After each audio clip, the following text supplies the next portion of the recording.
Bienvenue, imprudent mortel. Saviez-vous qu'aux alentours de Pâques, dans les pays scandinaves, on disait le ciel obscurci par les vols de sorcières? Alors approchez-vous du feu et asseyez-vous et écoutez l'histoire cruelle de l'île de Blokulla.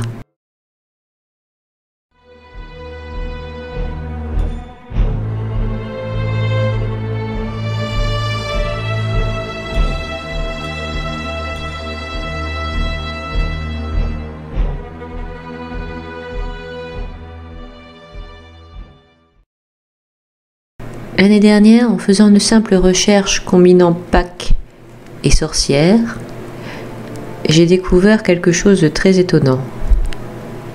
Les deux sont associés étroitement dans la culture scandinave. Pourquoi? À cause de l'histoire de l'île de Blokulla. Et qu'est-ce que donc que l'île de Blokulla? À la base, c'est une île suédoise dans la mer Baltique qui s'appelait Blajungfrun. On la disait maudite. Un lieu maléfique et magique. Donc, les Suédois ont longtemps évité de la visiter. Elle était à la base d'une légende tenace qui voulait qu'en fait, l'île dite de Blokulla surgissent magiquement dans la mer, aux alentours de Pâques, un peu comme une sorte d'Avalon inversée, pour ceux qui connaissent la légende de l'île aux fées. Seules les sorcières, et parfois aussi ceux qu'elles kidnappaient, et j'y reviendrai, pouvaient se rendre sur cette île. On disait que les sorcières s'y rendaient entre le jeudi saint et le jour de Pâques, qui donc est la semaine prochaine pour nous. Et qu'est-ce que le jeudi saint? C'est le jeudi qui précède Pâques et où est commémoré le souvenir de la scène, première messe. Cette semaine, au sens large, j'ai dit de semaine sainte, et on peut supposer que les sorcières ne supportaient pas de rester là où il était célébré. Mais oui, parce que, souvenez-vous, fut un temps, on suspectait toutes les sorcières d'être forcément des satanistes. D'ailleurs, si elles se rendaient à Blokulla, c'était pour assister à un sabbat et donc y adorer Satan. Blokulla était décrite comme une immense prairie, où il n'y avait qu'une seule grande maison, la maison du diable, où se rendaient les sorcières.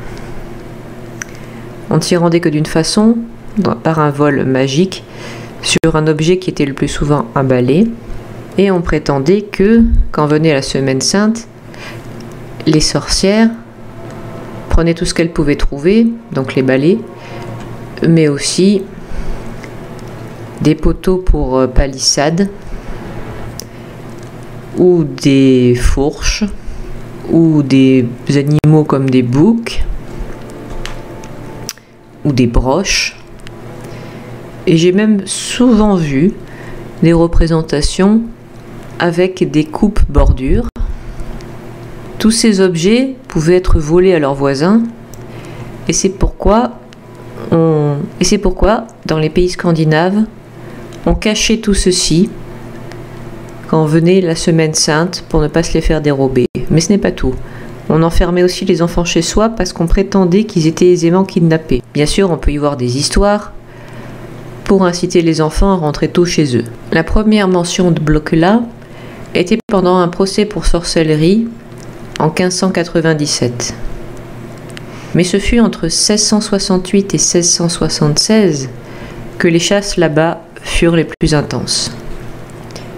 Vraisemblablement sous l'effet de la torture, de nombreuses sorcières racontèrent toutes la même chose, comme oui, elles s'étaient rendues à Blokulla.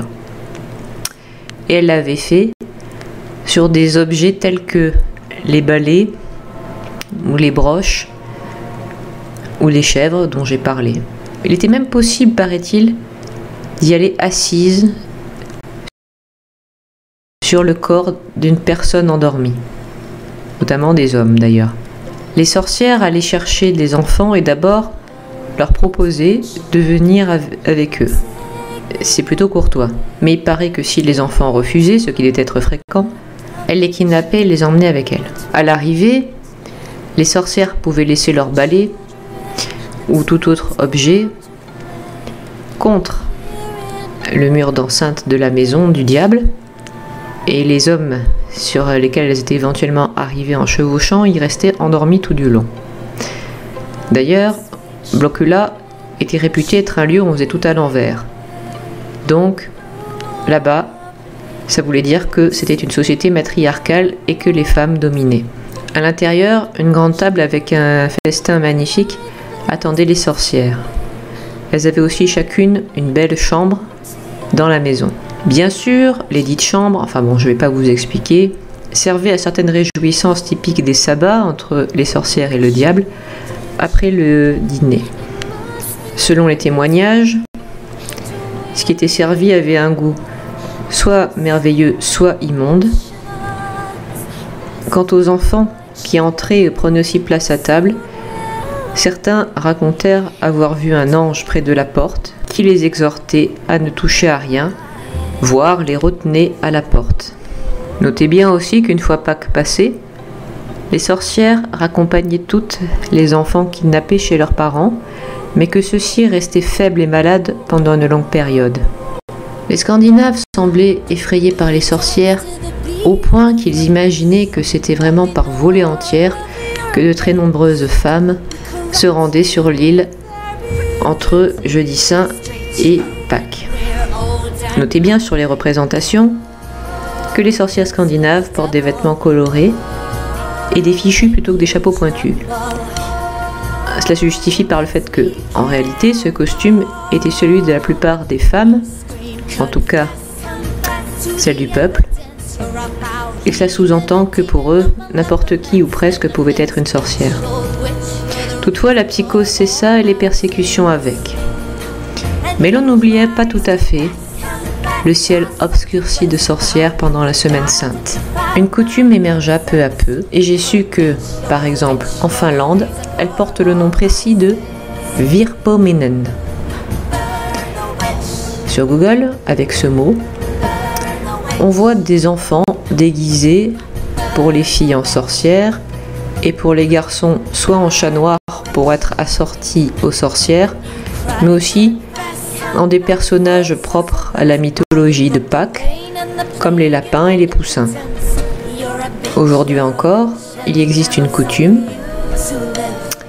Ces enfants, et parfois aussi des personnes âgées déguisées de la même façon, se joignent à eux, font du porte-à-porte, et là, parfois en récitant des poèmes ou en chantant des chansons, ils offrent des rameaux décorés de plumes aux habitants. Ces rameaux, ils les auraient en leur possession depuis le dimanche des rameaux, celui qui précède Pâques, et qui commémore l'arrivée triomphale de Jésus à Jérusalem, accueilli par des rameaux déposés au sol. En échange des rameaux de plumes, les habitants offrent des œufs en chocolat. C'est en quelque sorte une tournée d'enfants très proche dans son principe de ce que l'on peut observer à Halloween. Mais la différence, eh bien oui, les petites filles, plus rarement les garçons avec un costume de mage, sont déguisés en sorcières. Soit traditionnels avec le fichu, soit sous l'influence peut-être de l'image de conte de fées de la sorcière avec le chapeau pointu. Il arrive aussi qu'on dépose sur les maisons des décors un peu particuliers, propres à la période, comme une sorcière venant de s'éclater sur la façade d'une maison, de la même manière que nous suspendons des Pères Noël à nos façades de maison pour les fêtes de fin d'année.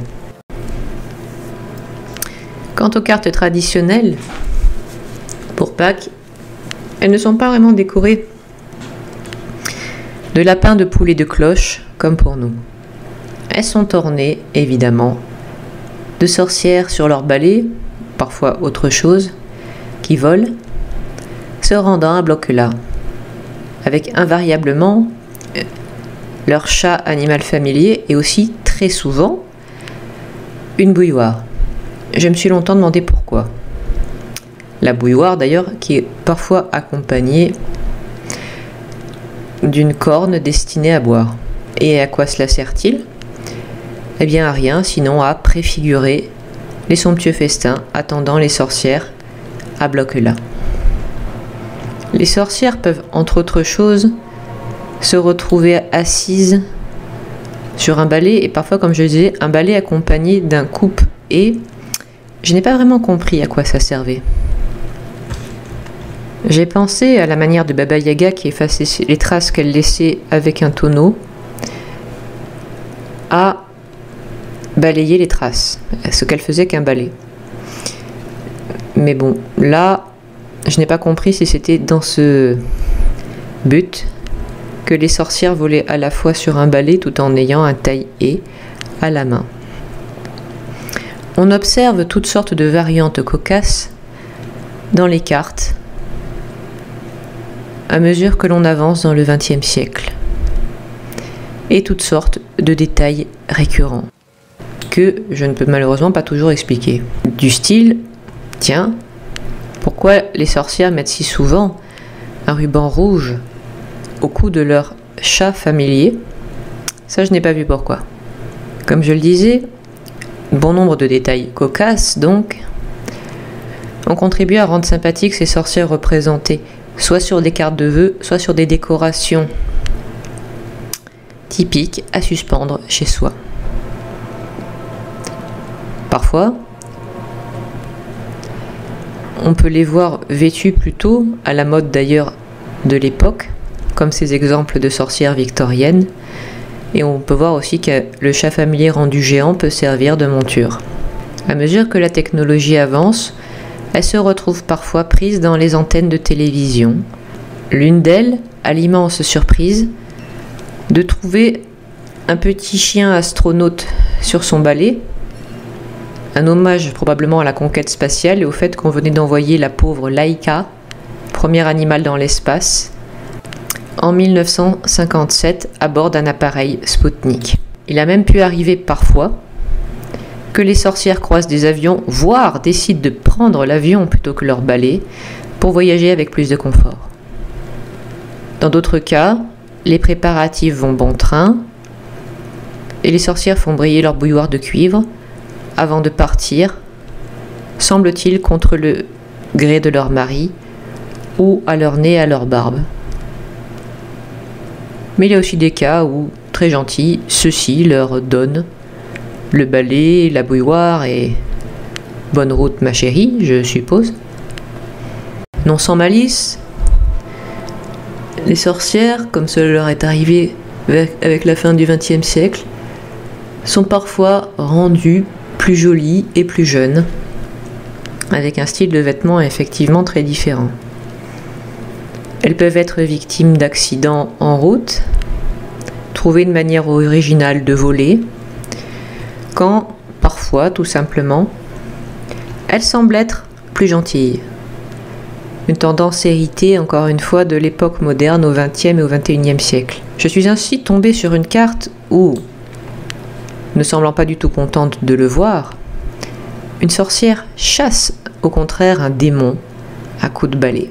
Pour finir, un amalgame avec donc les fêtes de Pâques montre parfois les sorcières distribuant les œufs, comme une sorte de remplacement aux cloches de Rome et même aux lièvres. L'ultime étape pour devenir les sorcières bien-aimées de cette période. Dans ce cas, elles apparaissent jeunes et jolies, voire sous l'aspect d'innocentes petites filles. Aujourd'hui, on peut trouver cela de mauvais goût si l'on sait que la légende de Bloc-là est née de persécutions absolument effroyables et que c'est sous la torture que les accusés confessaient avoir été là-bas. Mais on peut trouver que c'est en quelque sorte le triomphe ultime, que les sorcières soient si étroitement associées à cette période, alors que nous on les verrait plutôt à Halloween, qu'elles soient omniprésentes sur la décoration et même dans les quêtes enfantines.